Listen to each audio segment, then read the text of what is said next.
శ్రీ గురుభ్యో నమః. శ్రీ మహాగణాధిపతయే నమః. శ్రీ మహాసరస్వత్యే నమః. జై శ్రీమన్నారాయణ. మనం మానవ జన్మ ఎత్తినప్పుడు మన తల్లిదండ్రులని నిర్ణయం చేసుకునే అవకాశం మనకి లేదు.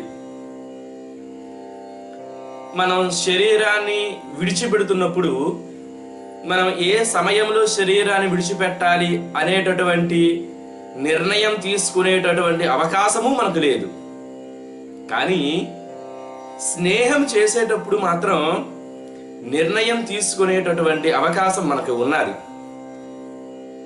అటువంటి స్నేహం విషయంలో జాగ్రత్తగా ఉండమని మనకి శాస్త్రము చెప్పబడింది.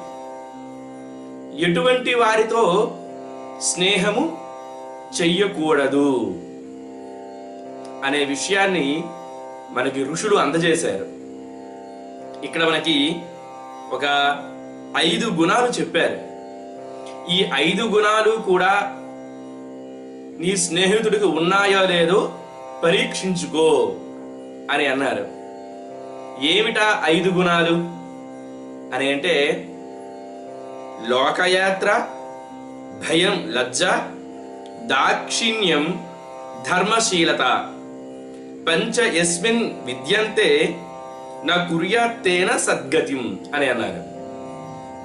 ఏంటట అని అంటే, లోకయాత్ర అని అన్నారు. లౌకికమైనటువంటి వ్యవహారాలు నీ స్నేహితుడికి తెలుసా లేదా ఆలోచించు.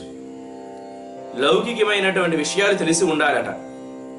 ఒక ఇద్దరు కలిసి ప్రయాణం చేశారనుకోండి, స్నేహితుడును మనము కూడా కలిసి ప్రయాణం చేశామనుకోండి, నేను ఈ పని చెయ్యాలి అని అనుకుంటున్నాను అని మనం మన స్నేహితుడితో చెబితే అతను అనాలి, ఇలా కాదు, మనం ఇలా చేస్తే అది మంచిది, ఇలా కాదు ఇలా చెయ్యు అని చెప్పినటువంటి వాడు అయి ఉండాలి. వ్యవహారము తెలిసినటువంటి వాడు అయి ఉండాలి. ఏ పని ఎలా చేస్తే అది మంచి జరుగుతుంది అనేటటువంటి విషయము తెలిసిన వాడు అయి ఉండాలి. అదే లోకయాత్ర. లోకయాత్ర, భయం, లజ్జ అని అన్నారు. భయము కూడా ఉండాలట. ఏమిటా భయము అని అంటే, ఈ తప్పు చేస్తే నా స్నేహితుడు నన్ను విడిచిపెట్టేస్తాడేమో, ఈ తప్పు చేస్తే మా స్నేహితుడికి ఇష్టపడదు, అమ్మో ఈ తప్పు చెయ్యకూడదు అని నీ మీద ఉన్నటువంటి ప్రేమతో తప్పు చెయ్యడానికి భయపడినటువంటి వాడయి ఉండాలి. అంతే తప్ప వాడా అరే మనం ఏం చేసినా వాడు ఊరుకుంటాడలేదు అని అనడానికి వీలు లేదు. తప్పు చెయ్యడానికి భయపడాలి. నీతో స్నేహం చెడిపోతుందేమో అని భయపడే విధంగా ఉండాలి. అంటే తప్పు చేస్తే నా స్నేహితుడు నన్ను వదిలేస్తాడేమో అనేటటువంటి భయం ఉండాలట. లోకయాత్ర, భయం, లజ్జ. లజ్జ అంటే సిగ్గు అనే అర్థం. సిగ్గు దేనికి ఉండాలి అని అంటే, ఒక వ్యవహారం చేసేటప్పుడు కానీ లేదా ఒక పని చేసేటప్పుడు కానీ ఆ పనిలో ఏవైనా సరే తప్పు దొర్లుతుందేమో అనేటటువంటి సిగ్గుతో ఉండాలట. ఆ సిగ్గు ఎలాంటిదై ఉండాలి అంటే, మొహమాటం పడిపోయి మరీ లోపలికి వెళ్ళిపోయినటువంటి సిగ్గు కాదు. ఆ సిగ్గు ఎలా ఉండాలి అని అంటే, ఇతరులతో మాట్లాడేటప్పుడు ఇలా మాట్లాడాలి అనేటటువంటి సిగ్గు. జాగ్రత్త. సిగ్గు అని అంటే జాగ్రత్త అని అర్థం. అంటే ఏదైనా సరే వ్యవహారము చేసేటప్పుడు జాగ్రత్తతో చేయవలసినటువంటి అవసరము అయి ఉండాలి. అది లజ్జ అంటే సిగ్గు, జాగ్రత్త అనేటువంటి అర్థాలు వస్తాయి కాబట్టి మనం ఇక్కడ జాగ్రత్త అని తీసుకోవచ్చు. అదేవిధంగా సిగ్గు అనేటటువంటి విషయాన్ని కూడా మనం తీసుకోవచ్చు. అదేవిధంగా దాక్షిణ్యం అని అన్నారు. లోకయాత్ర, భయం, లజ్జ, దాక్షిణ్యం అని అన్నారు.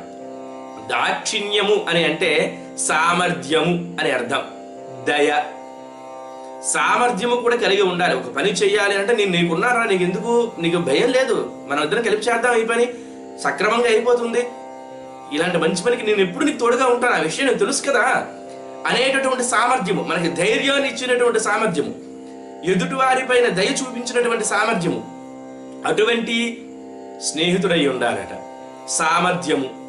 లోకయాత్ర, భయం, లజ్జ, దాక్షిణ్యం, ధర్మశీలత అని అన్నారు. ధర్మశీలత అంటే ధర్మము పైన అనురక్తి, ధర్మమైన ఆసక్తి, ఎప్పుడు ధర్మము చేద్దాము అనేటటువంటి ఆలోచన, ఈ ఆలోచన కలిగి ఉండాలట. ఇప్పుడు కూడా ధర్మం ధర్మం ధర్మం.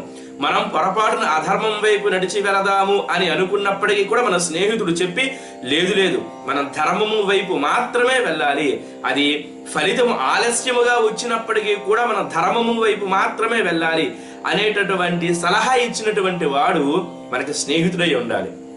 ఈ 5 గుణాలు కూడా ఎవరికైతే ఉంటాయో వారితో మనం స్నేహం చెయ్యవచ్చు. ఈ 5 గుణాలలో లేని ఎడల వాడితో స్నేహము చెయ్యవలసినటువంటి అవసరము లేదు, చెయ్యకూడదు అని మనకి శాస్త్రము చెప్పింది. కాబట్టి మన స్నేహితుడికి ఈ 5 గుణాలు కూడా ఉన్నాయా లేవా అనేటటువంటి పరీక్ష చేసుకొని మనం వారితో స్నేహము చేసి తద్వారా ధర్మాన్ని ఆచరించి పాటించి మనం భగవంతుని యొక్క అనుగ్రహాన్ని పొందుదాం. మన స్నేహాన్ని మనం నిలబెట్టుకుందాం. మన జీవితాన్ని మంచి మార్గములో మనం ప్రయాణం చేద్దాం. జై శ్రీమన్నారాయణ, జై శ్రీమన్నారాయణ, జై శ్రీ